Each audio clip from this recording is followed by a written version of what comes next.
चलो बेटा नया चैप्टर आज से चैप्टर नंबर 13 अकाउंटिंग रेशो लेखांकन अनुपात।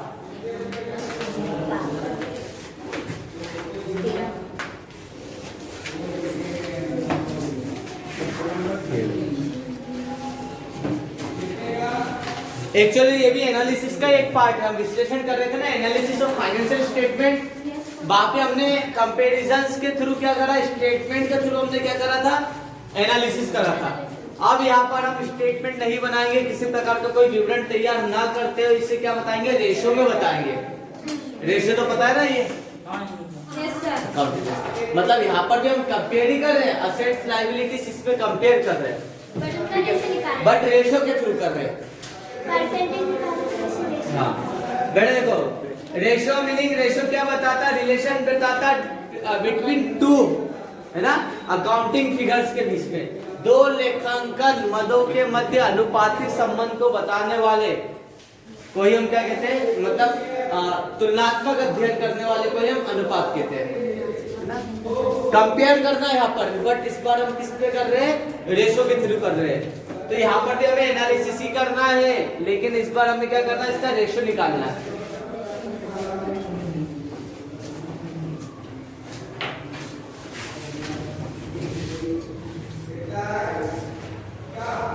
इसकी थ्योरी पढ़ने से अच्छा अपन पहले प्रैक्टिकली करते सीधा।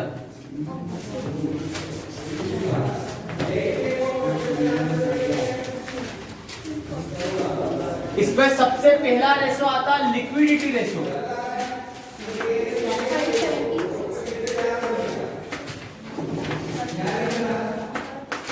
रेशो हिंदी में कहा जाता है बेटा तरलता अनुपात।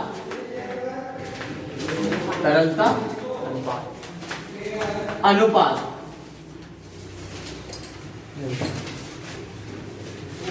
तरलता से मतलब क्या होता है, व्हाट इज लिक्विडिटी, क्या होता है लिक्विडिटी?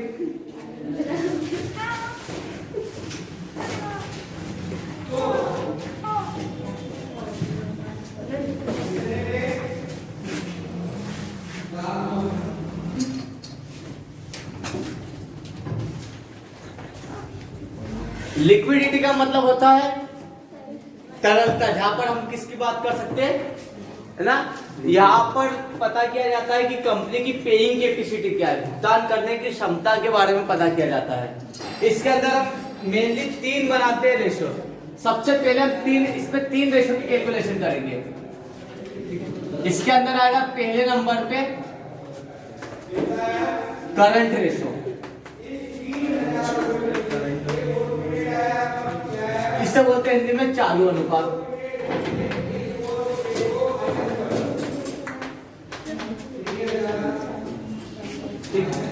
दूसरा होता है क्यूब, या ऑब्लिक में इसको बोलते हैं लिक्विड, या एक नाम और भी इसका, इसे बोलते हैं एसिड रेशो। इसे हिंदी में बोला जाता त्वरित अनुपात, शीघ्र अनुपात, शीघ्र ऑब्लिक में त्वरित, तरल अनुपात।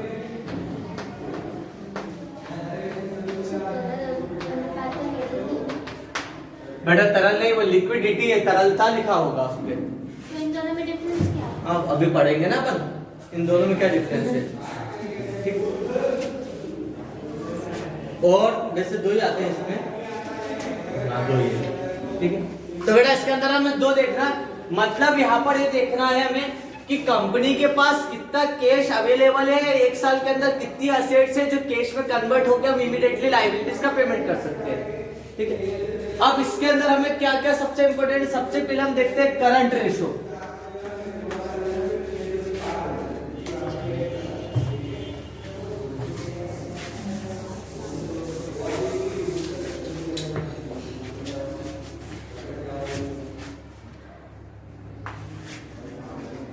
करंट रेशो, चालू अनुपात, ठीक है। करंट रेशो का फॉर्मूला सबसे इजी है, यहां पर आएगा करंट असेट्स अपॉन में करंट लायबिलिटीज।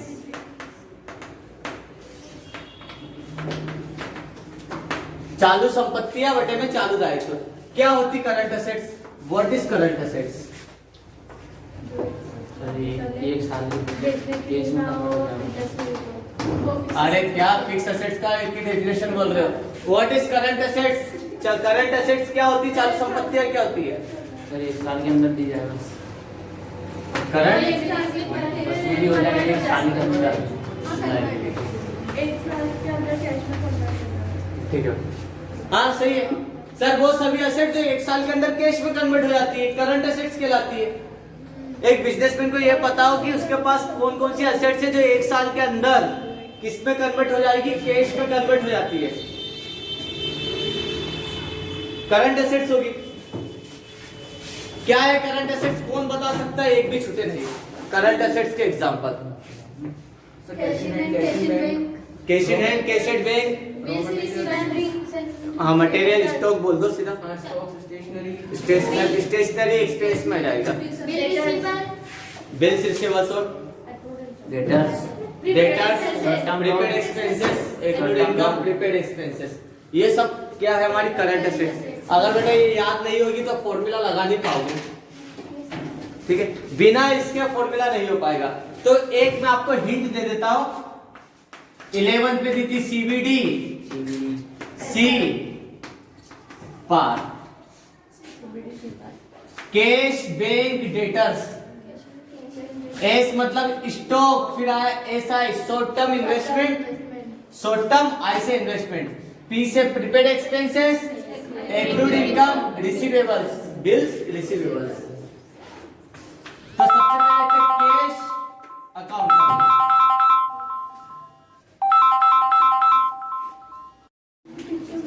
तो कैश, अब इसके कई नाम भी आ सकते हैं, कैश इन हैंड भी आएगा, कैश बैलेंस हो या कैश अकाउंट हो, तीनों का एक ही मतलब है कि आपके हाथ में कितना कैश है, ठीक है?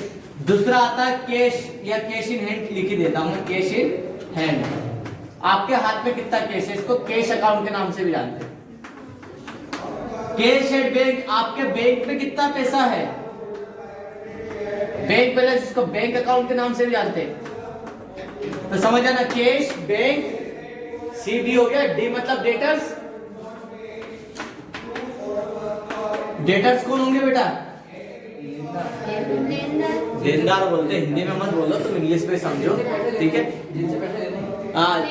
वो बंदे जिनको हमने उधार बेचा है, क्रेडिट सेल करा, जिनसे कैश लेना है, जो कुछ लेना है वो सब हमारी असेट्स है, एक साल के अंदर लेना है, करंट असेट्स है, ठीक है? डेटर्स, डेटर्स के बाद एस सिंगल वाला स्टॉक, स्टॉक, स्टॉक को करंट एसेट्स क्यों मानते हैं? कोई दुकानदार जो सामान बेचने के उद्देश्य से रखता है वो स्टॉक होता है।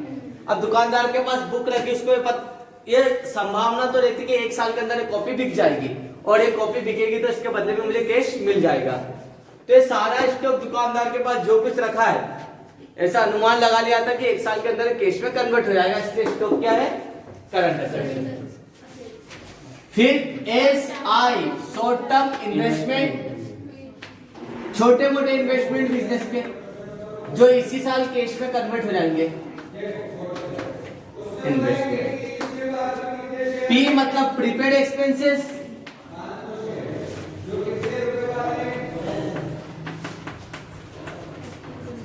एक्सपेंसेस। ए मतलब एक्रूड इनकम, एक्रूड मतलब होता है बेटा उपार्जित आय, income earn but not receive, ऐसी इनकम जो आपने कमा तो ली है लेकिन अभी मिली नहीं है, ठीक है? मेरा मोबाइल का शॉप है, मैंने वीवो का मोबाइल सेल कर दिया है, अब सेल करने पे वीवो कंपनी से मुझे इसका परसेंट मिलता है कमीशन, तो मोबाइल सर बिक तो गया है, मतलब इनकम हो गई है लेकिन अभी रिसीव नहीं हुई है, तो ये मेरी एसेट्स है, लेकिन एक साल के अंदर मिल जाएगी, चाहे एक्रूड इंटरेस्ट हो, एक्रूड कमीशन हो, एक्रूड रेंट हो, कुछ भी एक्रूड हो, तो इसे हम क्या मानेंगे? एसेट्स मानेंगे, एक्रूड इनकम हो। और 8वें नंबर में रिसीवेबल्स, तो एक ही है बिल्स, रिसीवेबल, तो बीआर भी हमारे लिए क्या है? करंट एसेट्स है। तो बेटा करंट एसेट्स आपको याद होगी। अब देखते हैं फिक्स एसेट्स में, सॉरी करंट लाइन, इसकी एक लाइन याद रख लो, cost B square P square. अगर इतना कर लिया तो आपकी करंट लायबिलिटीज भी आ जाएगी। पहले सी से क्या आया? क्रेडिटर्स। क्रेडिटर्स। क्रेडिटर्स कौन सा? जिससे हम क्रेडिट परचेस करते, उधार खरीदते हैं। हमने खरीद लिया, हमारे पास सामान आ गया, उसको बोला पैसा आपको बाद में देंगे, लेकिन 1 साल के अंदर पेमेंट करना है। करंट लायबिलिटीज का मतलब होता है वो सभी लायबिलिटीज या वो सभी भुगतान जिसको आपको 1 साल के अंदर करना होता है। ठीक है, 1 साल के अंदर पेमेंट करना लायबिलिटी से, 1 साल के अंदर लेना है असेट्स, करंट असेट्स। तो क्रेडिटर्स को 1 साल के अंदर पेमेंट करना रहता है हमारी करंट लायबिलिटी। ओएस आउटस्टैंडिंग,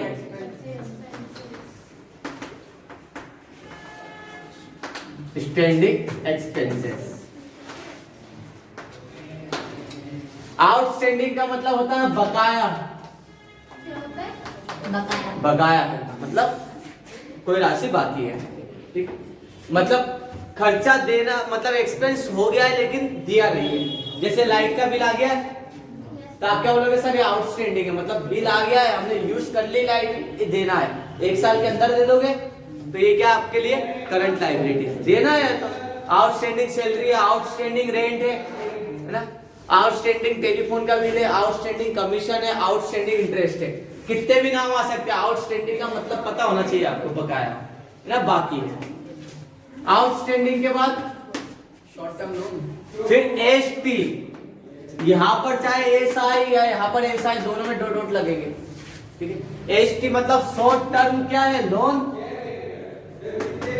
ऐसा छोटा मोटा आपने लोन ले रखा जिसका पेमेंट इसी साल देना है, तो short term loan.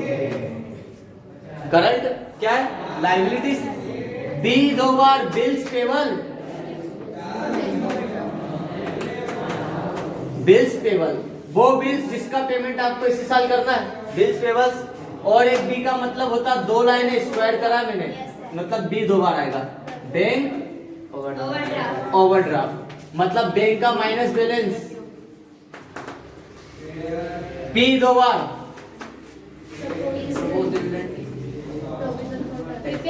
Propose dividend. 11th में समझ में नहीं आया होगा, 12th में आ गया होगा। शेयर होल्डर को दिया जाता है ऐसा डिविडेंड जो कंपनी ने अनाउंस कर दिया कि भैया हमें इतना प्रॉफिट हुआ है, इस साल आपको इतना मिल जाएगा, तो इस साल देना तो पड़ेगा कंपनी को, और देना है मतलब ये लायबिलिटीज। और provision for tax, for tax. Tax पे क्या गया प्रोविजन हमारे लिए क्या है? Current liabilities. बेटा एक चीज इसमें और ले लो, क्या ले सकते हैं? अनअर्न्ड इनकम, या इससे ये भी हो सकते हैं एडवांस मिल गया आपको, एडवांस रिसीव।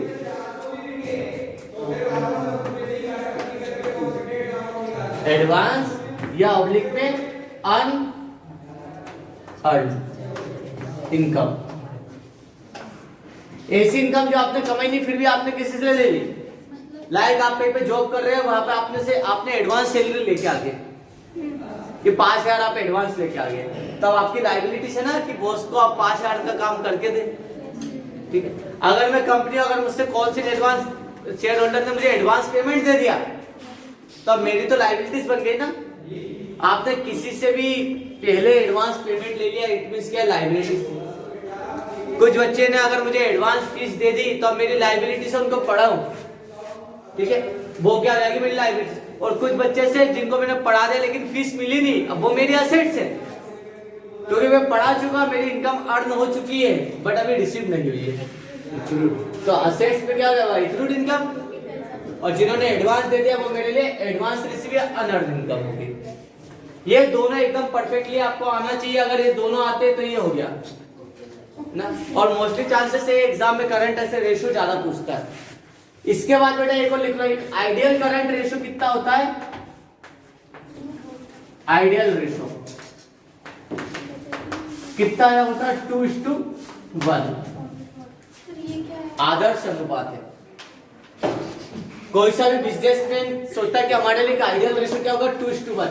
ये पता क्यों कैलकुलेट किया जा रहा है? इसको कैलकुलेट करने का ये उद्देश्य बिजनेसमैन जानना चाहता है कि उसको मार्केट से कितना लेना है और कितना देना है। ठीक है, करंट रेशियो यह बताता रिलेशन बताता between current assets and current liabilities. This ratio show how many assets convert into cash with in a year, है ना, और इससे आपको कितनी लायबिलिटीज पे करना पड़ेगा। चालू अनुपात चालू संपत्ति एवं चालू दायित्व के मध्य संबंध को बताता है। यह बताता है कि एक वर्ष के अंतर्गत कितना चालू संपत्तियों से चालू दायित्व का भुगतान किया जा सकता है ना। हाउ मेनी करंट लायबिलिटीज पे आउट ऑफ करंट असेट्स। तो एक बिजनेसमैन क्या चाहता है, अगर मैंने करंट आइडल रेशियो 2:1 इधर देखो बेटा, वो ज्यादा जरूरी है। वो सारा को ये नहीं पता रहता सर 2:1 क्यों है। ठीक है, आप क्या चाहते हो, क्या कम से कम मैं मार्केट से ज्यादा लूं और कम दूं, है ना। ये असेट्स मेरी 2 है तो लायबिलिटी से 1 है। अगर मुझे मार्केट से 2 रुपया लेना हो तो 1 ही देना हो, तभी तो मेरा बिजनेस में फायदे में रहेगा। ठीक है, अगर मुझे 10,000 रुपए मिलेंगे तो मैं 5,000 दे सकता हूँ, है ना, तो प्रॉफिट भी तो कमाना मुझे। तो करंट एसेट इसलिए कंपनी का अगर आइडियल रेशियो 2:1 है, इसमें कंपनी की स्थिति अच्छी है ना, शॉर्ट टर्म पोजीशन पे कंपनी की स्थिति बहुत अच्छी है। तो आपको ये लिखना पड़ेगा current ratio show relation between current assets and current liabilities. This ratio show how many current liabilities पे आउट ऑफ करंट असेट्स, है ना। And ideal current ratio is 2:1। ठीक है, और इसका फॉर्मूला जरूर लिख देना मीनिंग के साथ, 3 नंबर में आएगा। तो आप बेटा ये हिंदी में तो आ गया चालू संपत्ति, बेटे में चालू दायित्व। हिंदी में कैसे लिखेंगे, चालू अनुपात चालू संपत्ति एवं चालू दायित्व के मध्य संबंध को दर्शाता है। यह अनुपात बताता है कि एक वर्ष के अंदर हम कितने चालू दायित्व का भुगतान चालू संपत्तियों से कर सकते हैं। एक आदर्श चालू अनुपात 2:1 होता है। ठीक है, इसे हम निम्न सूत्र द्वारा बता सकते हैं। फिर नीचे फॉर्मूला आप इंग्लिश में लिख सकते हो ना सर। हाँ सर, ये बनाने का मेन ऑब्जेक्टिव क्या है? क्या, अकाउंटिंग रेशियो एनालिसिस करना। अभी तो थोड़ा लेट आया था ना 5-10 मिनट। ठीक है, ये अपना एनालिसिस ही चल रहा है। पिछले चैप्टर में हमने एनालिसिस किसके बीच में करा था, स्टेटमेंट के थ्रू, कंपैरेटिव इनकम स्टेटमेंट बनाया था। तो अब एनालिसिस हम कैसे कर रहे हैं, रेशियो के थ्रू कर रहे हैं। तो 2 साल का हाँ, अपन 2 के कंपेयर कर रहे हैं, यही पे कर रहे हैं कंपैरिजन। एनालिसिस क्या कर रहे हैं यार, कितना हमें असेट्स कितना मार्केट से लेना, कितना देना। ठीक है, यहाँ पर हम एनालिसिस रेशियो के थ्रू बताने की कोशिश कर रहे हैं। ठीक है, बाहर स्टेटमेंट के थ्रू बताया था, यहाँ पे रेशियो के थ्रू बताया। ठीक, ये एनालिसिस का ही पार्ट है अभी।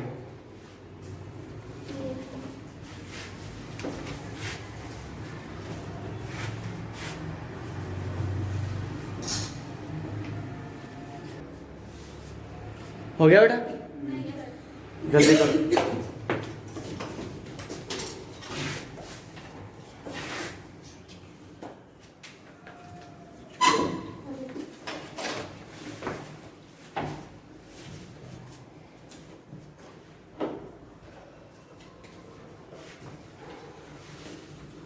ये करंट एसेट्स करंट लायबिलिटीज अभी अपने उसके पहले चैप्टर में भी करा, बैलेंस शीट में। ठीक, तो यहाँ पर भी हमें वही करना है। उसमें हेडिंग सब हेडिंग थी, इसमें हेडिंग सब हेडिंग नहीं है। लेकिन ये चैप्टर पूरा असेट्स लायबिलिटीज पे बेस है।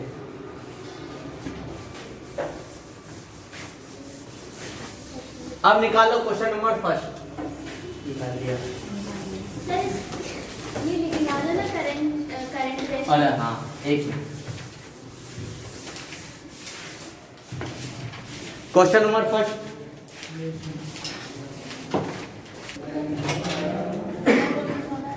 क्लियर है बेटा। तो ये जो थ्योरी है वो आपको 3 नंबर में आएगी। इसके साथ विद एग्जांपल भी बता देना। हाँ, हिंदी मीडियम वाले।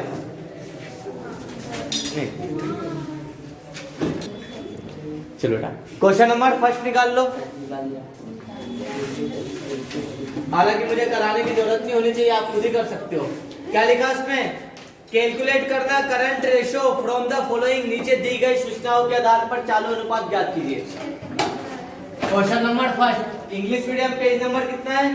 5। 576 574 और हिंदी मीडियम 57।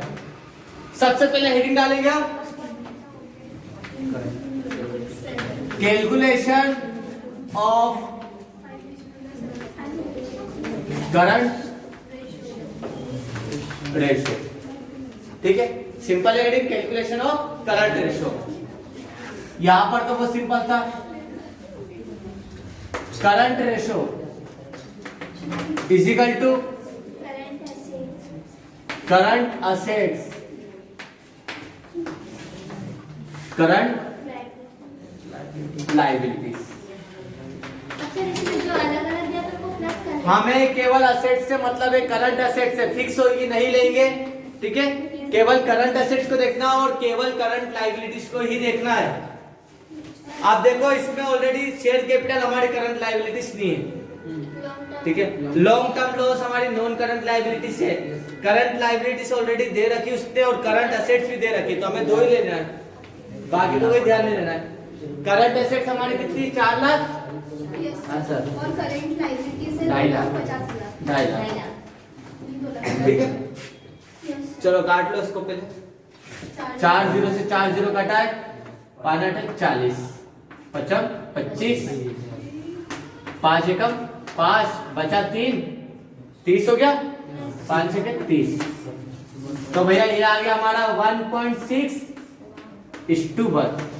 इसका सर ये मतलब से अपॉन में बता रहा हूं, हमारा आइडियल रेशियो कितना है 2:1, लेकिन यहाँ पर अभी करंट रेशियो क्या निकाल रहा 1.6:1। मतलब हमारी जो करंट असेट्स है वो हमारी करंट लायबिलिटीज की कितनी है 1.6 टाइम्स से 1.5 गुना है बस। अच्छा है। ये बताना मतलब अभी हमारा ये वाला बिजनेस करंट आइडियल रेशियो के बराबर नहीं है। मतलब मार्केट से हमें 1 रुपए 60 पैसा लेना है तो देना कितना है 1 रुपए ही देना है। ठीक है, अगर लायबिलिटीज यहाँ पे 1 रुपए है तो यहाँ पे करंट असेट्स कितनी होगी 1.6 रुपीज। मतलब अभी ठीक है, पोजीशन इतनी है कि हाँ इतनी लायबिलिटीज तो हम पे कर देंगे जितना हमें लेना। आइडियल होना ही चाहिए, कई बार पैसा डूब गया तो बेटर, फिर क्या करेंगे, है ना। स्टॉक नहीं बिका तो क्या करेंगे, है ना। तो करंट एसेट्स इसलिए हमें आइडियल 2 और 1 का होना चाहिए 1.6:1। मतलब अगर मैं 2.5 लाख करंट लायबिलिटीज है ना, इधर ध्यान दो बेटा, करंट लायबिलिटीज अगर मेरी 2.5 लाख है तो इसमें अगर मैं 1.6 का इंटू कर दूंगा तो क्या जाएगी करंट एसेट से जाएगी, क्योंकि आपको पता है 2.5 लाख का कितना ज्यादा है का मतलब करंट लायबिलिटीज का 1.6 टाइम है। इंटू करके देख लो ये जाएगा 4 लाख। इसलिए हम स्टू में 1 बताएंगे, बुक में नहीं दे रखा ना सर अच्छा, ये बुक में 1.6:1 दे तो रखा है। सर इस बुक में सभी में दे रखा है ये आइडियल रेशियो, दो नहीं हो सकता क्या? दो आइडियल मतलब एक आदर्श। ठीक है, सबको पता है कि आदर्श इंसान क्या होता है। ठीक है, और सब बनने की कोशिश करते हैं। आइडियल मतलब आदर्श इतना होना चाहिए ना। हमें पता है इंसान को झूठ नहीं बोलना चाहिए, आदर्श सिद्धांत है हमारे, लेकिन फिर भी बोलते हैं ना। लड़ाई नहीं करना चाहिए, बड़ों की इज्जत करना चाहिए, आदर्श है। आदर्श का मतलब कोई एक बना दिया, स्टैंडर्ड बना दिया है, अब उसको फॉलो करना है नहीं करना, ये कंपनी के ऊपर चलना। अब नहीं चला बिजनेस, ये असेट्स की पोजीशन बोली इसलिए कम बता दिया। ठीक है, उतार लो पहले इसको। ये तो बहुत बेसिक क्वेश्चन था, ऐसा नहीं मिलेगा, इसके बाद वाला मिलेगा। सही ऑब्जेक्टिव में आ सकते थे। हाँ, ऑब्जेक्टिव में बिल्कुल आ सकता है। चलो अगला क्वेश्चन करते हैं।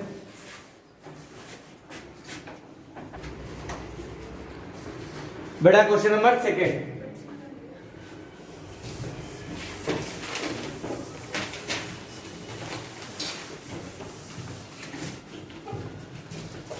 क्या कहा क्वेश्चन नंबर 2 में,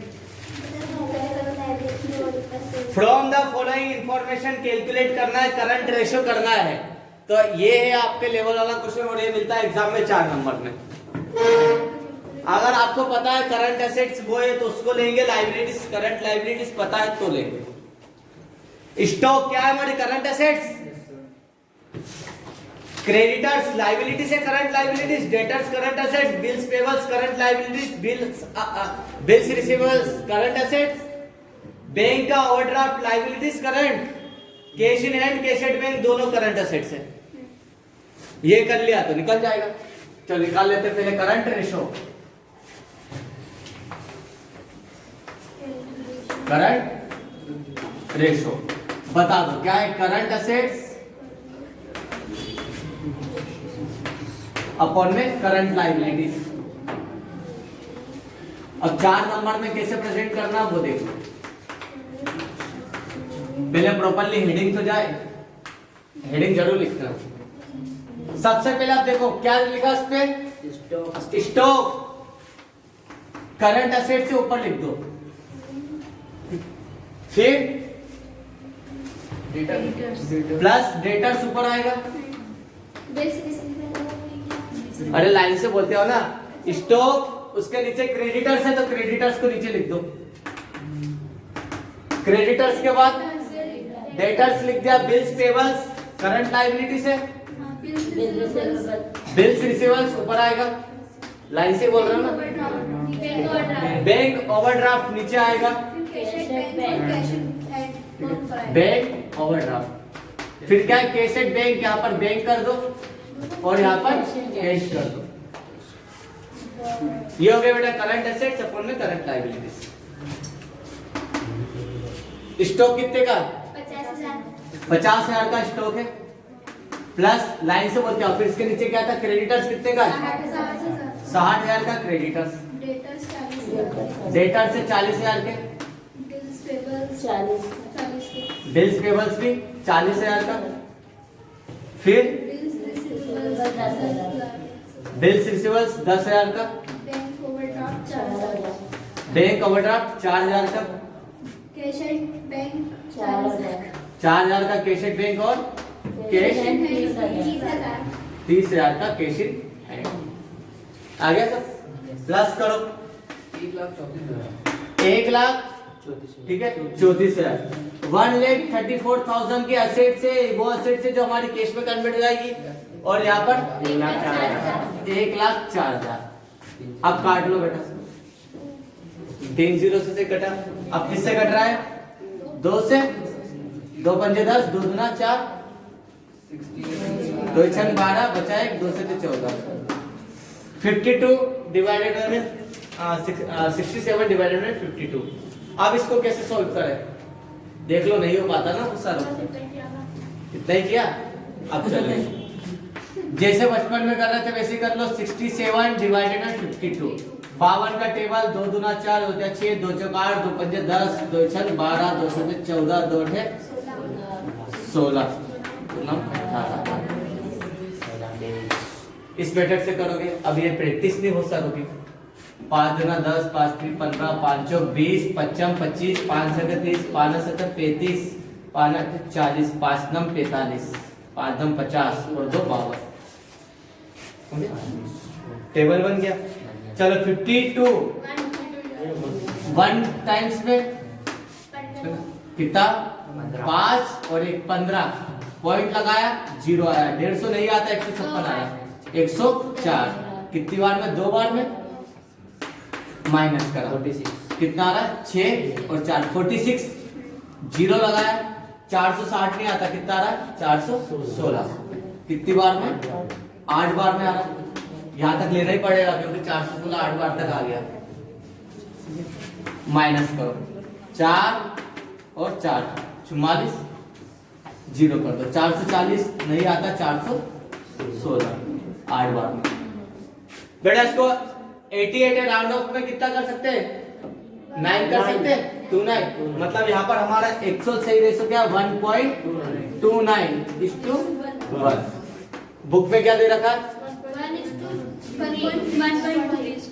1.3 दिया है। अपन ने एग्जैक्ट आंसर निकाला है, इसमें गलत दिया मतलब। उसको और राउंड ऑफ कर दिया उसने। 29 को 30 कर दिया। हम तो एग्जैक्टली बताते ना 1.29:1। 3 का मतलब 30 कर दिया। हाँ 29 की जगह उसने 30 कर दिया, जबकि अपन ने 2 डिजिट ज्यादा लिया। सर ये ऐसे रेशो को निकाल कर देखना होता है, मुझे करते उनको याद रहता है, उनको पता है क्या है सर। वो एक कॉपियां नहीं चेक कर रहे, वो महीने भर तक कॉपियां चेक करते रहते एक ही पेपर को, तो उनके दिमाग में पता है पूरा पेपर ऐसे छप जाता है कि किसका क्या आंसर है। सर ये पहाड़ बनाना सिखाते हैं तो जिसने बदल लिखा होगा तो वो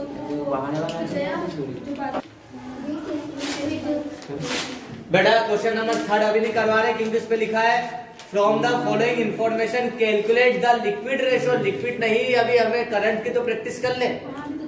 तो फोर्थ वाला देखते हैं, फोर्थ में निकाल लेते हैं करंट रेशो। उसमें भी दोनों ही का है। From the following information calculate करना current ratio and liquid ratio, चालू और तरल अनुपात दोनों की गणना करना है। तो अभी हमें एक जो पता वो तो करें। कहां तक करना है इसको? 6 तक। 6 तक तो करें। चलो फोर्थ वाला क्वेश्चन नंबर 4 नंबर चले। इसमें क्या दे दिया? नीचे information the equity and liabilities. Equity share capital मतलब शेयर, इक्विटी शेयर्स को नहीं लेंगे, सरप्लस नहीं लेंगे, डिवेंचर्स नहीं लेंगे। क्रेडिटर्स हमारी क्या है? Current liabilities. ये आएगा provision for tax current liabilities है। इधर मशीन को नहीं लेंगे, स्टॉक, डेटर्स, बैंक और प्रीपेड एक्सपेंसेस, ये चारों हमारी करंट एसेट्स है। दिया है करंट एसेट्स और करंट लायबिलिटीज।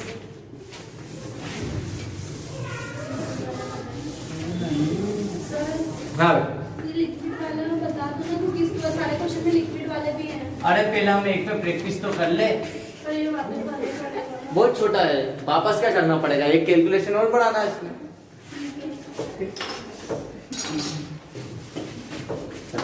देखो क्या है इसमें सबसे पहले, हालांकि बैलेंस शीट है, इधर लायबिलिटी साइड है, उधर असेट्स है।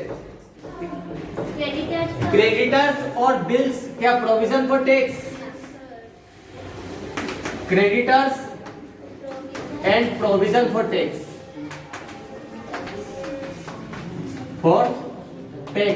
ये दो हमारी करंट लायबिलिटीज है। और इधर देखो करंट एसेट्स में क्या है? स्टॉक, डेटर्स, डेटर्स का bank and prepaid expenses and prepaid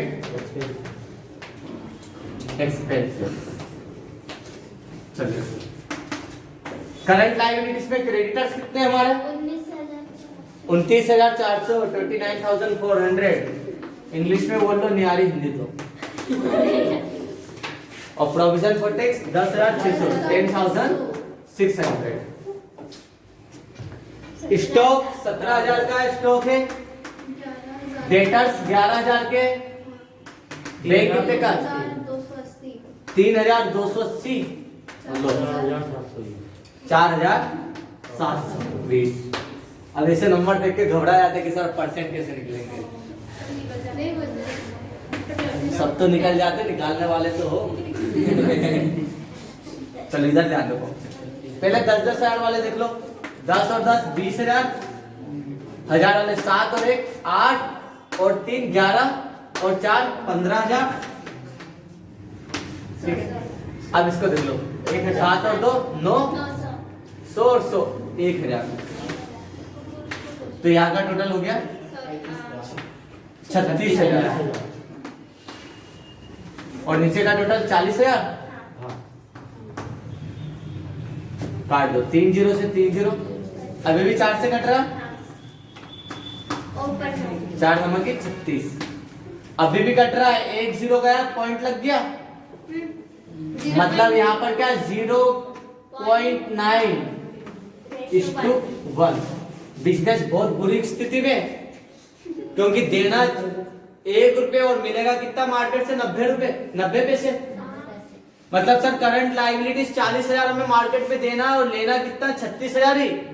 मतलब यहाँ पे हमारा करंट रेशो 0.9:1 है। मतलब यहाँ पे बिजनेस आइडियल को तो छोड़ो, एक तो यहाँ पर तो कंडीशन और भी बेकार बता रहा है इसकी। शॉर्ट टर्म पोजीशंस में सही नहीं है।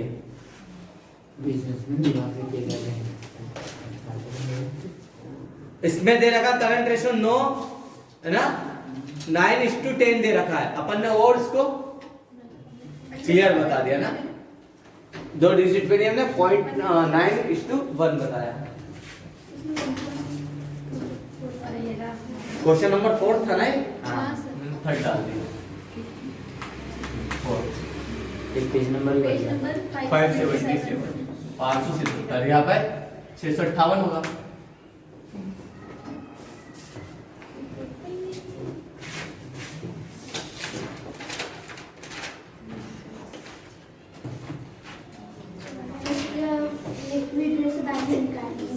लिक्विड अपन पहले समझेंगे तो सही, पहले करंट तो कर। तो बेटा क्वेश्चन नंबर 5 और 6 में से करंट रेशियो आप निकाल सकते हो। सर इसमें निकलूंगा दिया 5 और 6, ठीक है। ये क्वेश्चन नंबर 5 और 6 आपके लिए होमवर्क में है।